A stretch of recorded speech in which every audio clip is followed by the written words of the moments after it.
Wano katahom nga kabigon kita nga membro sa panimalay sang Dios. Apang haton dumdumon nga bilang katapo sini nga panimalay langit nun may ara kita nga mga pribileyo, may buluhaton kita, may responsibilidad kita nga dapat gid naton pagahimuon.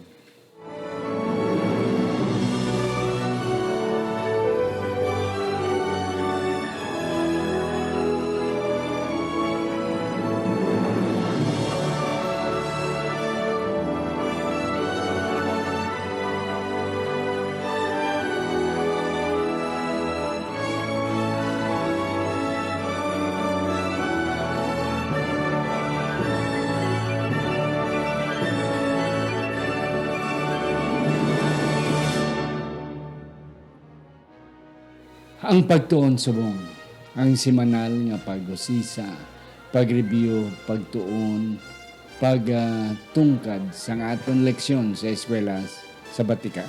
Kaginigindala sa inyo sa Media Ministry Department sa aton iglesia diri sa Central Philippine Adventist College, diri sa Alegria Murcia, Negros, Occidental Philippines. Ang isa ka Hiligaynon, isa ka Ilonggo nga pagtuon sa aton Sabbath School kada semana.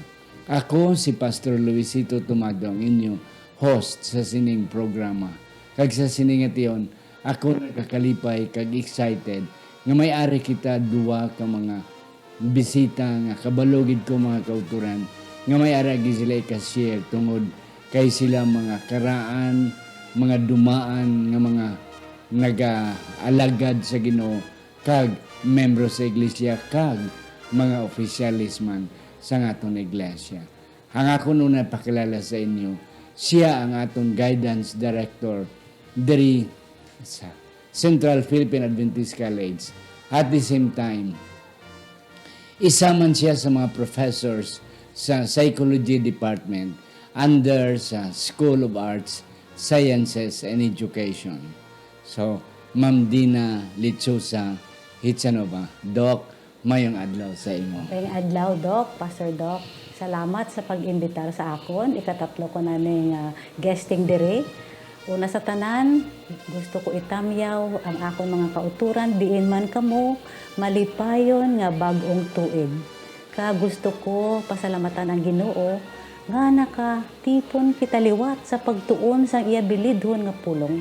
Sigurado ako mga kauturan, diin man kamo, ang pagpakamaayos ang Ginoo yara sa inyo, subong man diri sa amin. Yes, mga kauturan, you see, kanami gid siyang pag-Ilonggo ni Dr. Dina, it is because tumandok siya diri sa Negros Occidental. Ang ako ni kadua nga pakilala sa inyo, siya ang aton nga dean sa School of Arts, Sciences and Education. Originally, halin siya sa Katayngan, Masbate, pero dugay na gid siya diri sa Negros Occidental, labi na gid diri sa CPAC. Tungod kay diri gid siya nagsugod sa iyang profesyon bilang engineer, teacher, kag karon isa na siya ka PhD, Dr. Arnel Ferraren Arsenal. Doc, mayong adlaw sa imo. Mayong adlaw man, Pastor. Pasalamat gid ko sa isa naman kation nga makigupod sa imo sini nga programa sa Pagtuon Subong. Gusto ko lang i-greet ang aton nga mga viewers nga Happy New Year. Daligon gid ang Dios sang mga damo nga mga bugay nga nahatag sa aton sa year 2022. Kag kabay pa sa sini nga 2023 ang Dios magapadagaya sa iya mga bugay sa aton nga tanan. Yes, you see mga kauturan, si Engineer o Dr. Arnel namin na gid siya mag-Ilonggo. Okay, saliwat. Happy New Year sa tanan. Ari na kita, Doc Arnel, Doc Dina, sa bagong tuig. Ang atong leksyon numero 1, halin sa Enero 1 tubtob sa Enero 7. Apang sa hindi pa, ako na i-greet, i-shout out sa mayong bagong tuig ini ang atong mga sponsors, ang mag-asawa Iboy and Jessica Malabanan, ang mag-asawa Jet and Susan Caro, Johan and Myla Susana, Mark and Meryl Mendoza, John Luciano and Goldie Juligi Jr., ang mga magulutod Marlene, Jamie, and Annie Letrinho, ang mga magulutod nga Jenna Federo Ilomer kag Alex Federo. Ang aton bag-o nga mga sponsors, mga kauturan, si Ido Jorin Van Dest kag si Midon Hinugaling Chico dira sa Youth Rich Netherlands. Happy New Year dira sa inyo. Okay, mga kauturan, sa hindi pa kita magpadayon, aton na naiduko ang aton mga ulo sa pagpangamuyon. Sa siningation, ginoyari kaming nagapasalamat nga ikaw naman magagamit sa amon nga tatlo sa pagsaysay, pagtalakay, kag sa pag-review sining leksyon sa bag-o nga tuig unang simana 2023. Kinatugyan namon ini nga pagtuon sa ngalan ni Ginong Hesus nga amon manunubo. Amen. Amen. Amen. Haton ba nga mayon si Ma'am Dina, Doc Dina, pagbasa sa aton sa saran nga teksto. Okay, amo ini ang aton sadsaran. Tan-awan ninyo kung daw ano nga gugma ang ginhatag sang amay sa aton. Nga pagtawgon kita nga mga anak sang Dios kag amok ina kita. Bangod sini ang kalibutan wala nakakilala sa aton kay wala ini makakilala sa iya. Yes. Makita ina mga kauturan sa naunang 1:3 Kapitulo 3, versikulo 1. Doc Dina and Doc Arnel, ari na kita sa bagong quarter, 2023. Ang title sang aton nga bilog nga trimestry, Managing for the Master.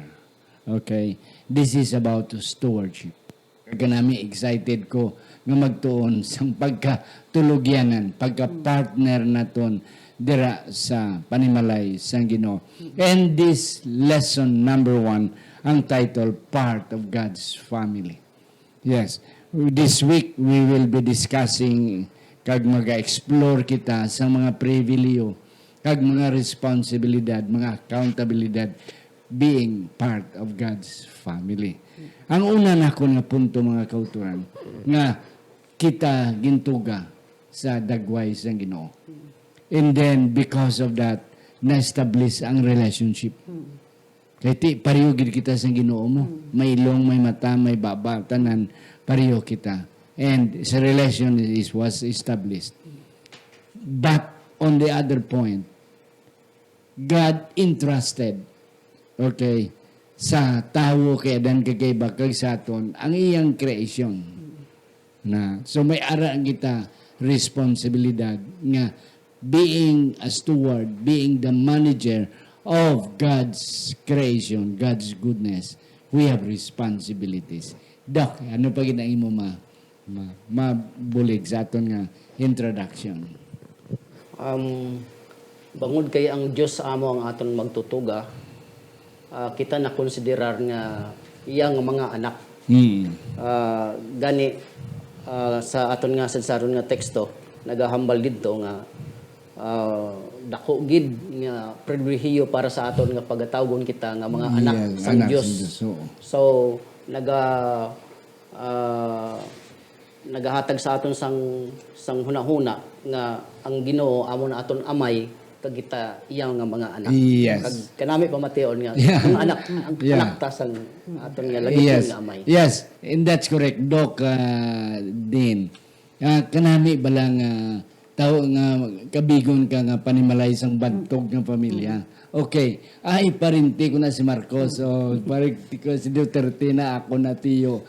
Nanti, daw kanami ang feeling mo nga. You are identified with somebody who is very well known. Yes, Doc Din. Diri sa aton introduction, naghahambal diri nga ang sa aton relasyon sa Ginoo may isa ka pinasahi nga kinaiya. Okay. Amo ina ang paghatagya kag pagsalig sang tanan nga mga butang sa kalibutan. Kag sa ginsuguran, ginhambalan niya gid si Adan kag si Eva clearly. Dili nga word explicitly. Yes. Ikamo magtatap sang mga butang nga gintuga ko. Maski sa pagpangalan sa mga kasapatan, sa pagtatap sang Garden of Eden, kag sa pagpopulate sang kalibutan, pinagay sa imo mga anak. Okay? Kag initanan, para sa kaayuhan sang kalibutan. Apang wala lang dira gali naguntat ang aton relasyon nga pinasa sa Ginoo. Gintagaan niya gid kita sang resources. Ginsupply kina sa mga butang sa kalibutan nga aton magamit sa kayuhan, hindi lang gid sa aton mga kinahanglanon, apang sa kinahanglanon sang aton isig katawo kag sa kauswagan sang iya buluhaton diri sa kalibutan. So ina nga resources pwede siya kwarta, assets, pero may isa ka klase nga resource tawo, no? Mapati man kita kag hindi mga kauturan ang aton mga kabataan, ang akon mga anak nga ginbunag ko, hindi ni akon iya inis ang Ginoo. Kag tatapon taman sila sini. Padakuon ta sila, iedukar ta sila. Bistihan pakanon. Pero ang edukasyon wala nagahambal nga pinaagi sa eskwelahan. Pinaagi mismo sa aton balay, tudloan ta sila sa may pamatasan, tudloan ta sila parte sa Ginoo. Amen. Yes. And that's correct. And thank you again, Ma'am Den and Doc Arnel. Ang isa pa, you mentioned, Doc Dina, kay na, nagintigaan kita resources sa mga pagkabutang at our own disposal. Okay? Hindi na para lang sa aton kayuhan, but to maintain the creation of God. Nga, ginoon sila nga, inyo ni buhat o na inyo ni ato own disposal to maintain and even to improve God's creation. Yeah. So, being a part of God's family sa Sunday, Doc, nakita diri ang image bala, ang picture of being a family. Anong imo natalupang dito, Doc Arnel? Nami diri nga ilustrasyon ang ginhatag nga isa ka pamilya o panimalay nga ang Dios ang aton nga amay, kita ang mga anak. Kag ideally sa family ara man gida ang kalipay. Ideally, pero may ara man mga pamilya nga of course because of sin medyo nadula ang kalipay.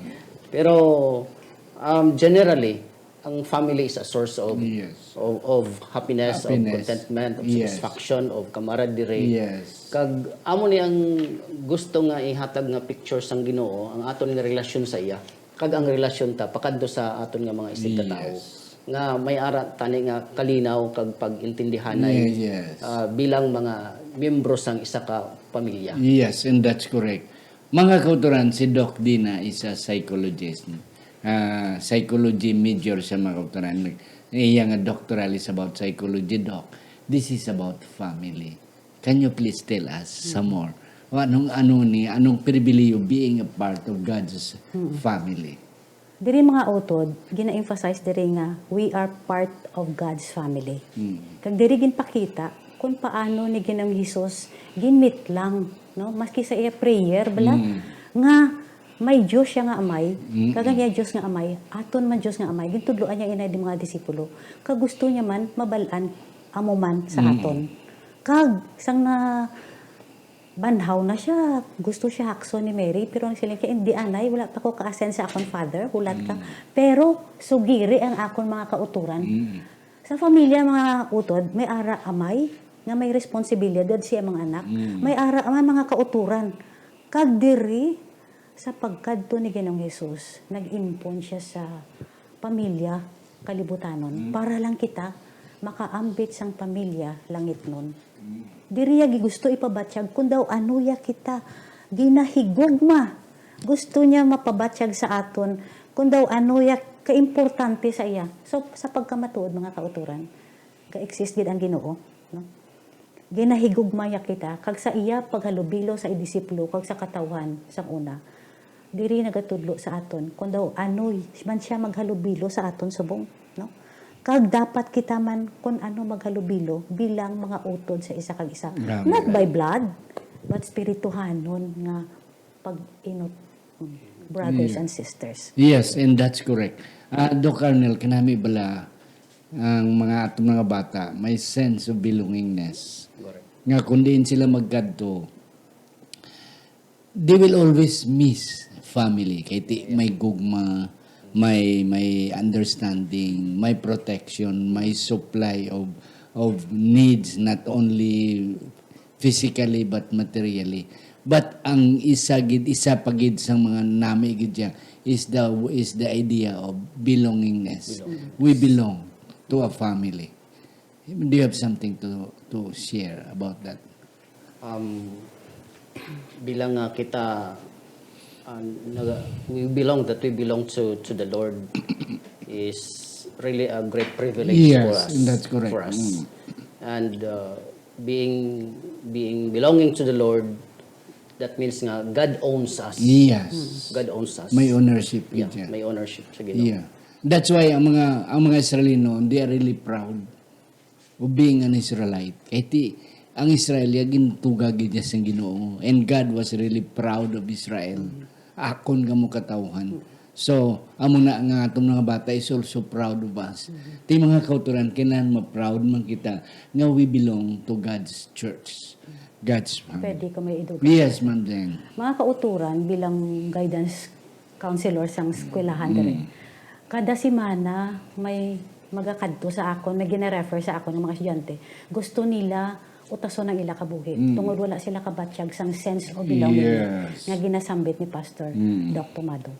Pero mga kauturan, ginabalik ko gid sila permi no sa pulong sang Ginoo. Kay ang ginahambalya akon kamo. Gingamit niya ini nga tinaga sang ginsugo ya si Moses sa tubangan ni Pharaoh pagwaa ang akon mga katawan. Meaning to say, gusto kita ang kunon sang Ginoo. So ini nga mga kabataan subong nga akon maistorya sa kada semana nga nasubuan kay wala sila sang sense of belongingness magubot ang ila pamilya.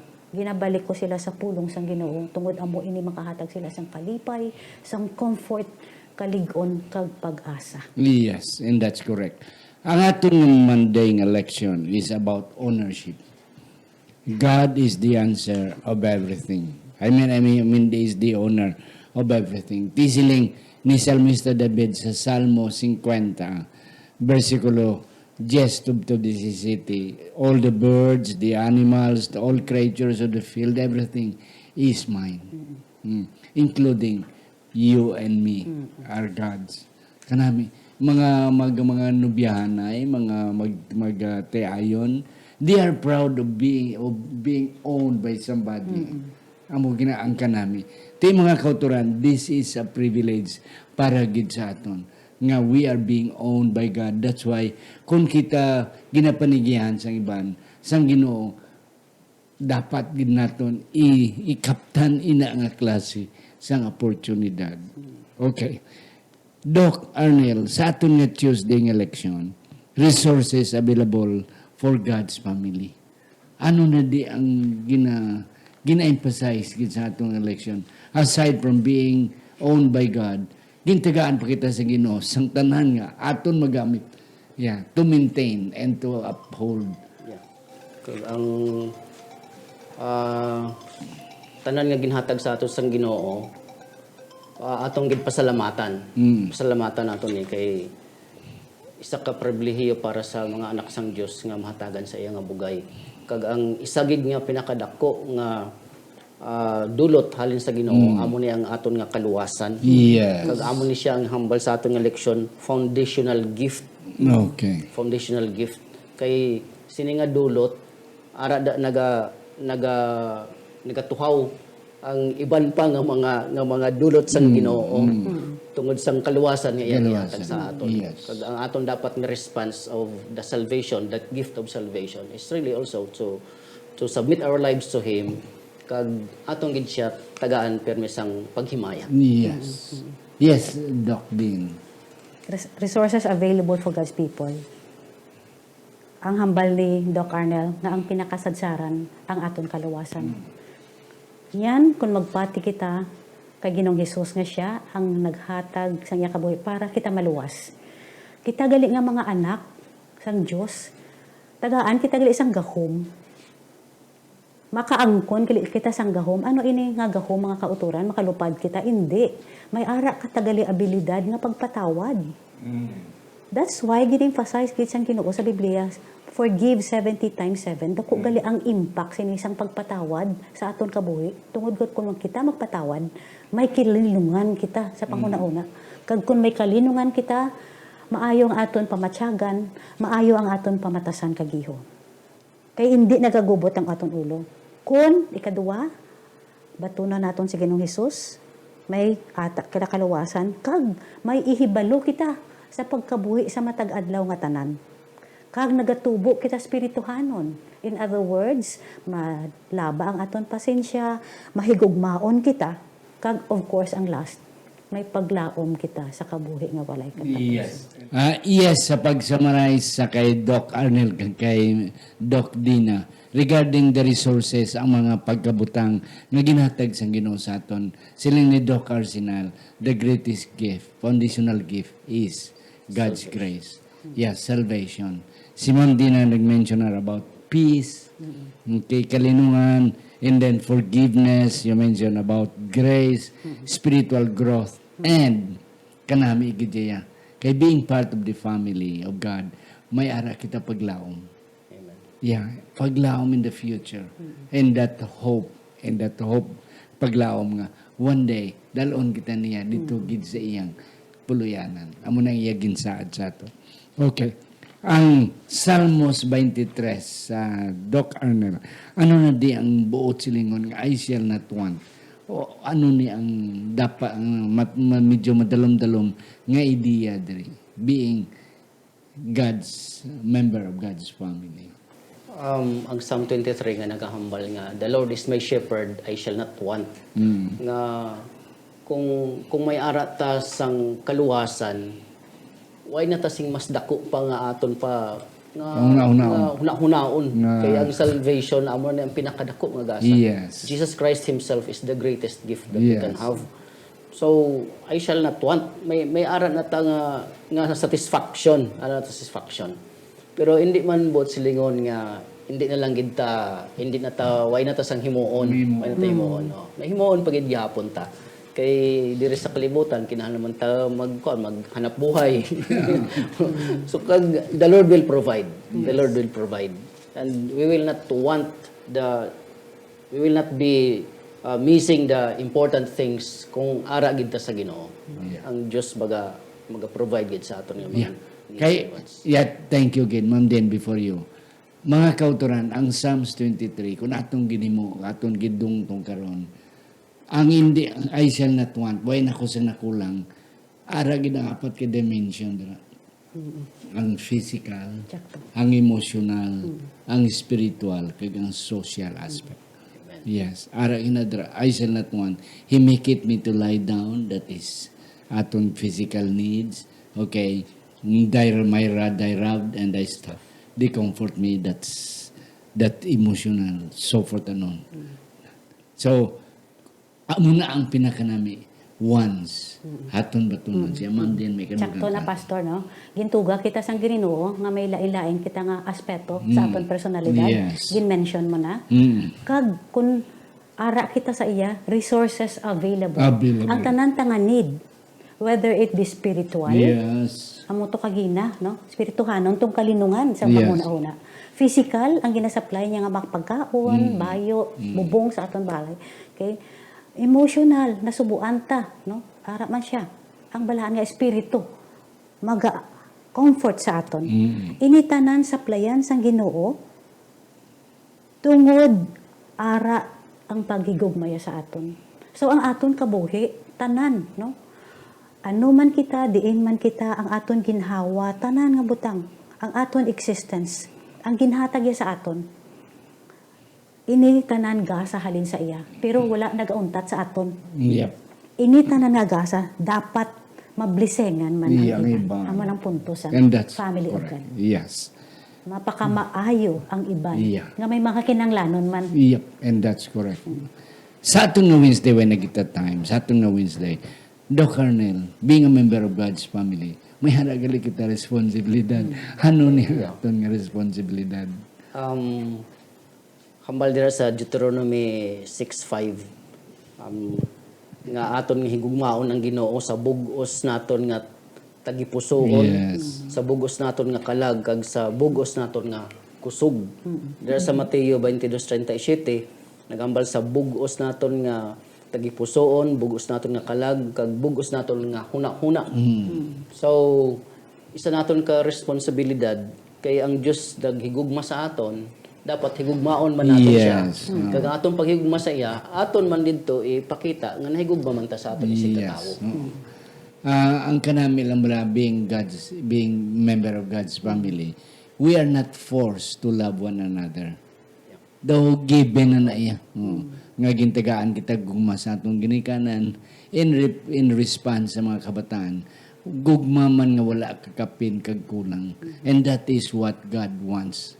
I have given you my life. I have given you everything, including above all salvation. Just love me. And that's it. Ma'am Don. Ang pulo mo, Just Love Me, dili na obserbahan ko, Pastor, nga kung kita gali may relasyon sa Ginoo, siya gidya nagakaman. Mando ginigali niya nga magigugma kita sang bugo sa iya. Yes. Kag ining pagigugma, dako ang relasyon sa pagtuman sa iya kasuguan. Kay kun bugos ang aton paghigugma, tungod nagapamati kita sa iya sang matinumanon. Maintindihan naton ang iabot sing ganon. Kag ini nga paghigugma, magatudlo sa aton sa pagtuman sang kasuguan niya nga hindi mabudlay, mangin mahapos. Tungod may gugma na. Kag sa pagtuman sang iya mga mando kag kasuguan, diri naton naman balik mabatyagan ang yagugma sa aton. Amen. Ma'am Doc din, you mentioned about kasuguan. Yes. Sa panimalay Doc, Arnel Doc, Ma'am Doc din, kinahanglan may aragi diya nga regulation. Pagsulundan. May pagsulundan. Hangamon pagsulundan sa una ya. Nga alasay siya, na kami sa balay. Oo. Di kung hindi kami na magabot sa balay alasay sa gabi, we are guilty. And sometimes, ti isang una, mga ginikanan, hindi ka panghanot pagid niya. Ti mahanotan kagid. Kung hindi ka na malusian kagid sa hita. So being a member of God's family, it does not mean nga wala na rules and regulations. May aragi. Yes. That's why ang 10 Commandments, if you love me, sila ni Jesus, keep my commandments. Treasure in heaven, Doc Arnel, unalta ka. As the result, sining being God's family, we have something to look for. Yeah. Kaya ang Diyos nagbugay sa aton, tapos gintugyanan kita sang mga medyo tayta nga mga properties, sa mga talento, dapat aton man itugyan balik sa Ginoo. Yes. In this way, we are laying treasures in heaven. Kung ang aton nga mga manggad or kung ang aton nga mga propiedad na ginhatag sa Ginoo or ang aton nga profession nga aton na kuha subong, kung ididikar naton sa Ginoo, it's just like that we are laying treasures in heaven. Yes. Ga-invest kita kapital para sa Ginoo. Yes, Doc Dean. Oo. Ang pagbutang sang aton manggad sa langit, nagapahayag sini nga ginauna naton ang Ginoo kag nga buluhaton diri sa kalibutan. Kag ini mapauswag kag mabless ang iban nga tawo pinaagi sa aton manggad. Hindi masala kung may kwarta, no? Yes. Nag-emphasize sina. Yes. Pero dapat ibutang naton sa insyakto nga panghuna-huna kung paano naton magamit ang manggad nga ginhatag sa Ginoo. Yes, and that's correct. Kag kung mabutang naton sa insyakto nga panghuna-huna, ini gamito naton sa aton mga basic needs. Basic ha, wala nagasili ang Ginoo nga wants. Kag sa needs ang isig katawo naton. Kag gina-emphasize siya gid permi ining tatlo, advancement of His work in this world. Yes. Mga kauturan, it is not wrong to be rich. Pero ang gusto lang sa Ginoo nga hindi nato ibutang ang bugos ng attention sa aton manggad. Kaya ining kalibutan unstable ni. Yeah, bago lang may nakita kami nga nasunog nga balay, nga kanami nabigid nga balay. Kag ang iyang mga furniture sa sulod, mga imported pa. Isa lang ka, dua lang ka oras, ubos tanan. Na, ti may kwarta pas lang ka dako nga nasunod dito sa balay wala makuha. Kaya ang ano ni ang kalayo nagsugod gid sa prutahan. So hindi sila kasulod. Ubos gid. Na ti may gamay gani ko nga kwarta nga ginhatag nga 200 lang to. Paghatag ko siya, pertigid ng hibi iya kasi niya, Pastor, this is something already. Why gid kami subong 0-0 gid. Amo na mga kauturan, hindi ta pagibutang ang aton nga pangunahuna. It's not wrong to be rich, but ini nga blessing should be shared. Sila ni Doc Dina, Aton lang unahon aton basic needs and then make a blessing to everyone. May kadugang ka, Doc Arnel. Gusto ko lang basahon ang ari sa Salmo 116:12, ang hambal diri sang salmista nga ano bala ang maibalos ko sa Ginoo sa tanan niya nga kaayo sa akon. Kag sa bersikulo 13 naghambal, magasimba ako sa Ginoo kag magadala ako sang halad sa pagpasalamat. Yep. Kanami nga ginbugayan ta sang Ginoo pagkatapos ang aton tani nga tagipusoon dapat mapasalamaton. Mapasalamaton gid kita sa Ginoo. Yeah. Kag may maidulot ba ta sa Ginoo nga may ara man ta nga offering. Yeah. Offering. Yeah. Of course we offer ourselves pero kung may mahatag man ta nga monetary nga offering makabulig sa bulan sa Ginoo. Kag makabulig man sa iban nga tao. Sa iban nga tao. And that's correct. Kaya ang Ginoo wala ka kinahanglan sa atong kwarta. Siling niya kung anong inyo ginatag sa list of this, my brothers, you have done it to me. And that's correct. Mantin. Dayon, Pastor, kung hindi gali mapatuhoy ang aton manggad or resource na ginatag sa Ginoo sa basic need ta, sa kailangan sang iban, kag sa advancement, inigali nga manggad, wala sang saysay. Amen. Wala gisang saysay. Hindi ka gid malipay. Bisan na mo kwarta mo, but yet there is still an emptiness sa imong panahon. Mga utod, wala gid guro namon matag ang tanan, but kami ni Doc Dina, ni Doc Arnel Lakibalo, nga we have shared to you the best. Nga aton masaghaw, aton maglin, sining aton nauna nga leksyon sa aton nga ini nga quarter 2023, mga kauturan. It's about stewardship. Introduction pa lang ni sang aton dalong nga pagtuon bahin sang aton pagkatulogyanan dira sa pagkabutang sang Ginoo. Hakon pangamiwan si Ma'am Dina unag sang iyang last word and then eventually si Doc Arnel. Ma'am Dina. Mga kauturan, ang Ginoo nagahandom nga kita maluwas. Ginula niya ang resources man sa langit para kita makaagom sang kaluwasan. Balang nga espiritu, blessing sa material, ang offer sang kaluwasan, tanan-tanan, ang intercession ni Ginoong Hesus. Apang hindi lang nagauntat dira. Kinahanglan man ang aton response, not unless, mga kauturan, i-renounce, i-reject nato ng aton makasasala nga kaugalingon, kag ang aton nga empty nga kaugalingon, ihatag ta sa iya. Hindi ini matuman tanan ang pagpakamayo sang Ginoo. No? Ginbuhat siya ang tanan para kita maluwas. Kabay pa, nga panguna-unaon naton, nga ihatag naton ang kaugalingon. Kag, sa sini nga paagi, manging membro kita sang pamilya sa langit. Amen. Doc Arnel. Ang Dios amo aton ang magtutuga, kag ang Dios ang tagya sa aton nga kabuhi. Kag kita membro sa dako nga pananimalay sang Ginoo. Kag kita dapat maghinugugmaay sa isa't isa. Yes. And that's correct. May kalantaw na kasiling, I am happy to be a member of God's family. Mga kauturan si Abraham, gintawag halin sa Ur of Chaldees. Siling sa Ginoo Abraham guwa kadra. Kay I will make you a family of God. Ikaw akon pamilya.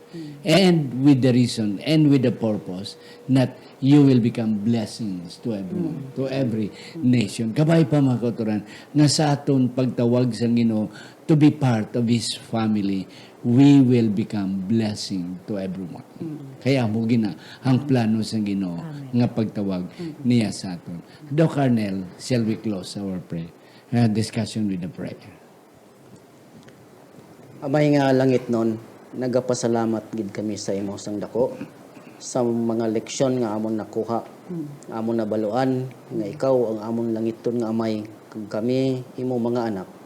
Kag kabay pa nga ang gugma ara sa tagsa-tagsa sa amon kag sa mga bugay nga imong gihatag sa amon, kami maka-bless man sa iban nga mga tawo kag labi na gid sang kaluwasan nga imong gihatag sa amon nga ma-share man namo ang maayo nga balita para may dako kami nga kalipay sa pag-abot ni Ginoong Hesus. Among niya tugyan ang tanan sa ngalan ni Hesus nga among luwas.